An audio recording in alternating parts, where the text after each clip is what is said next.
दोस्तों नमस्कार। तो आज हम बात करेंगे पाकिस्तान की बर्बादी की स्क्रिप्ट जो है, क्या मोहम्मद अली जिन्ना ने लिखी थी?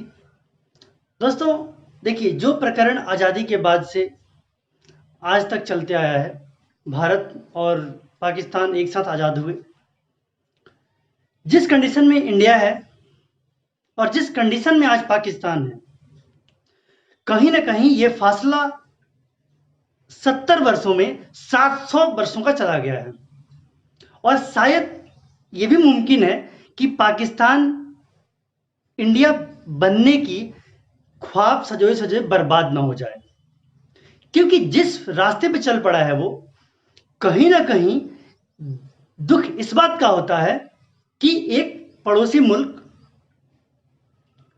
और इस हालत में जो खुद तो बर्बाद है ही, लेकिन उसके साथ साथ दूसरों को बर्बाद करने की भी तमन्ना रखता हो, उसके साथ कैसा व्यवहार किया जाए।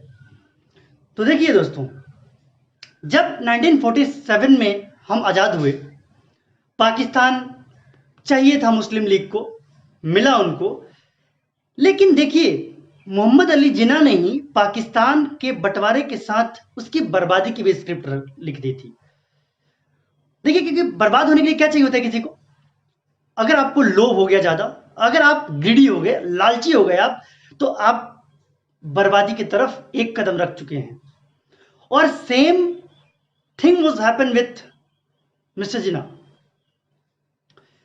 उन्होंने ऐसे लंबे चौड़े ख्वाब पाल लिए कि कश्मीर भी उनका होगा, बलूचिस्तान उनका होगा, गिलगिट बाल्टिस्तान उनका होगा, और साथ साथ कुछ दिनों तक तो यह भी प्रकरण चला कि जो हैदराबाद साम्राज्य था, उनका निजाम भी उनके संपर्क में था और वो हैदराबाद की भी चाहत रखते थे।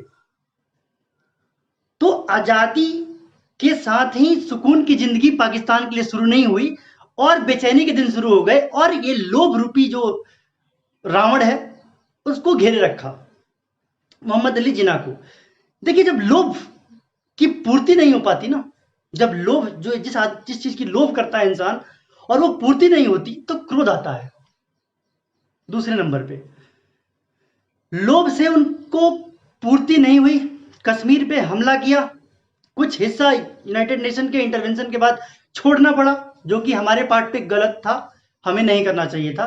फिर भी जो भी है उनको मिल गया उस समय में, लेकिन उसकी महत्वाकांक्षा अभी तक पूरी नहीं हुई, तो वो क्रोध पे उतर आया। और जब आदमी क्रोधित होता है तो आपको पता है वो क्या करेगा? वो किसी न किसी तरीके से आपको नुकसान कर पहुंचाने की कोशिश करेगा। एकदम बिल्कुल सेम हुआ पाकिस्तान के साथ। जब उसकी महत्वाकांक्षा की पूर्ति, उसकी लोभ लोलुपता पूरी नहीं हो पाई, तो वो हमले पे आ गया। और हमले के बाद क्या अंजाम हुआ, चार चार युद्धों में क्या अंजाम हुआ, वो पाकिस्तान गलती से भी याद करना नहीं चाहता, क्योंकि जिस बुरे हश्र से पाकिस्तानी सेना गुजरी, वो कहीं ना कहीं उनके लिए वो मेमोरी अच्छी नहीं है। और जिस तरीके से इंडियन आर्म फोर्सेस ने उनको धूल चटाया, वो कहीं ना कहीं वो हमेशा इस बात को जेहन में भी नहीं लाना चाहते होंगे कि वो भयानक रात उनके लिए किस कदर गुजरी होगी। तो दोस्तों, जब आप क्रोधित होते हैं तो कुछ ना कुछ करते हैं, वैसा पाकिस्तान ने शुरू किया।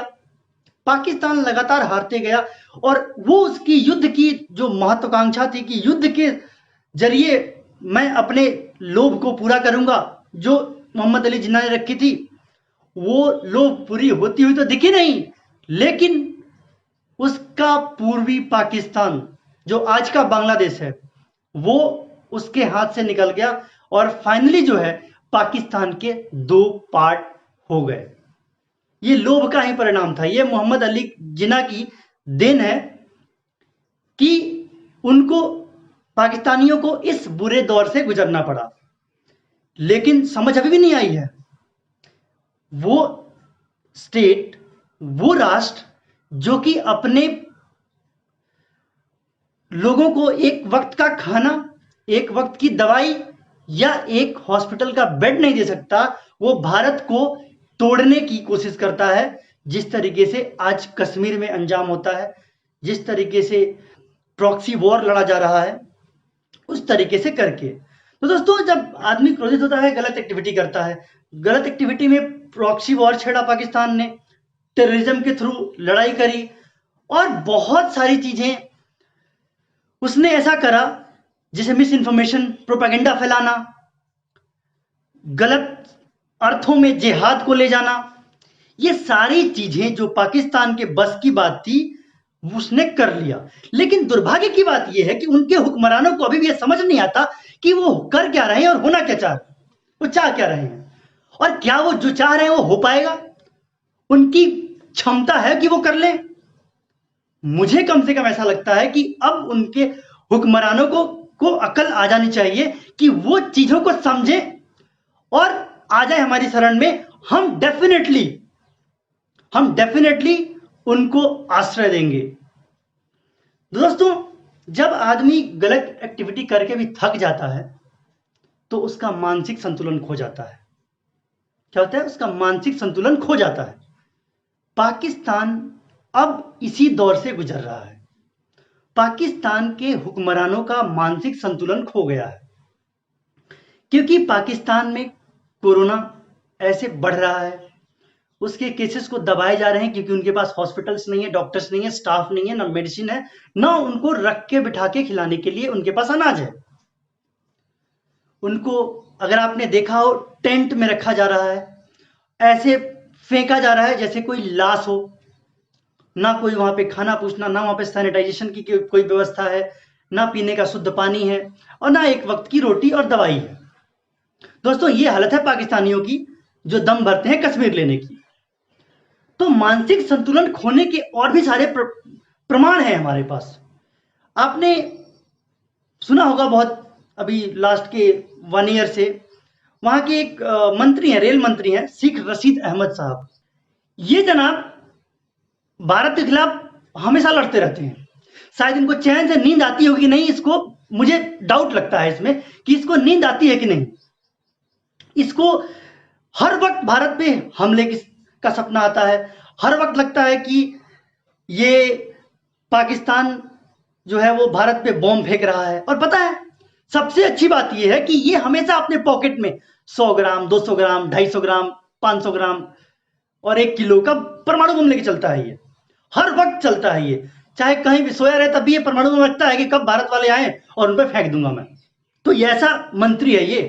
अब आप अंदाजा लगा सकते हैं कि जो बंदा 100 ग्राम, 101 ग्राम, 2 ग्राम, 500 ग्राम के परमाणु बम लेके चलता होगा, वो कितना बड़ा मानसिक संतुलन वाला होगा। वो भी छोड़िए, वो तो रेल मंत्री हैं, पीओके के प्राइम मिनिस्टर। जी हाँ, पाकिस्तान ऑक्युपाइड कश्मीर में प्राइम मिनिस्टर भी है। मैं ये क्लियर कर दूं कि वहां का प्रधानमंत्री सिर्फ इमरान नहीं है, इमरान पाकिस्तान का प्रधानमंत्री है और पीओके में भी प्रधानमंत्री होता है जो पाकिस्तानी प्रधानमंत्री के अंडर में काम करता है, क्योंकि वो जो रीजन है सिर्फ एडमिनिस्ट्रेटेड बाय पाकिस्तान है, इलीगल ऑक्युपेंसी है पाकिस्तान की, जो कि उसको छोड़ना होगा, इसलिए वहां पे भी प्रधानमंत्री होता है। तो पीओके के प्राइम मिनिस्टर साहब है रजा फारूक जी। ये रजा फारूक जी आजकल बहुत खिसिया गए हैं, है ना। आजकल तो बहुत गुस्से में है रजा फारूक जी। रजा फारूक जी की हालत ये है कि वो अपने प्रधानमंत्री इमरान खान नियाजी, जी हाँ याद रखिएगा, इमरान खान नियाजी, नियाजी कहने से पता नहीं पाकिस्तान के प्रधानमंत्री क्यों डरते हैं, लेकिन हमें तो अच्छा लगता है कहने में, इमरान खान नियाजी। इमरान खान नियाजी जो है ये, इनसे कहते हैं कि भाई अब समय आ गया है, भारत पे हमला कर दो। अरे रजा फारूक जी, अपनी औकात तो देख लेते आप तो किराए के आदमी हो, नौकरी पे रखे गए हो, वहां पे इमरान के तुम चमचे हो, और तुम वैसी जगह नौकरी पे रखे गए हो जो जगह तुम्हारी है नहीं। रजा फारूक जी, कॉन्ट्रैक्ट जॉब भी नहीं है आपका, दिहाड़ी मजदूर हो, अपनी हद में रहो और चीजों को देखो, समझो और फिर रिस्पॉन्ड करो, और तब भारत पे हमले की बात सोचना तुम। ठीक है, ये तो पीओके के प्राइम मिनिस्टर थे रजा फारूक जी, जिनका मानसिक संतुलन मैंने बताया। अब आ जाइए वहां के सो कॉल्ड प्रधानमंत्री, बहुत अच्छे क्रिकेटर रहे हैं, इमरान खान नियाजी साहब। इमरान खान नियाजी साहब का भी संतुलन कोई बैलेंस नहीं बचा है। वैसे मैं बता दूं आपको कि पाकिस्तान में ऐसा कोई प्राइम मिनिस्टर नहीं हुआ जिसकी मानसिक स्थिति सुदृढ़ हो भारत को लेके, और भारत को के बारे में बुरा भला उसने ना सोचा हो और करने की कोशिश ना की हो। तो भाई इमरान खान भी तो प्रधानमंत्री पाकिस्तान के ही हैं, तो इन्होंने भी वही जो प्रकरण है उसको आगे बढ़ाया है, और इनकी भी मानसिक दशा दिशा सही नहीं है। क्योंकि आपने देखा था कि जब इन्होंने शपथ ली थी तो कैसी बड़ी बड़ी बातें, ऐसे वैसे, हर एक जनता तक पहुंचनी चाहिए, हर एक अंतिम आखिरी पड़ाव में खड़े हुए लोग के पास हमारी सरकार विकास का काम करेगी। आज हालत ये है, खाने को रोटी नहीं है। आज हालत ये है कि ये जाते हैं विश्व समुदाय की किसी मीटिंग में तो कश्मीर कश्मीर कश्मीर कश्मीर, उसके बाद पूरे विश्व में ये कटोरा लेके घूम चुके हैं।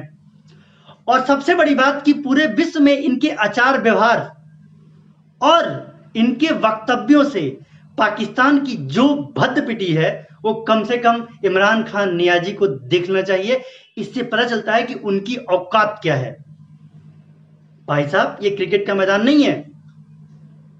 क्रिकेट के मैदान में भी हमने पीटा है आपको, बहुत पीटा है, जिसका कि कोई जोर नहीं है, लेकिन आपका रिकॉर्ड बाकी देशों के खिलाफ अच्छा है।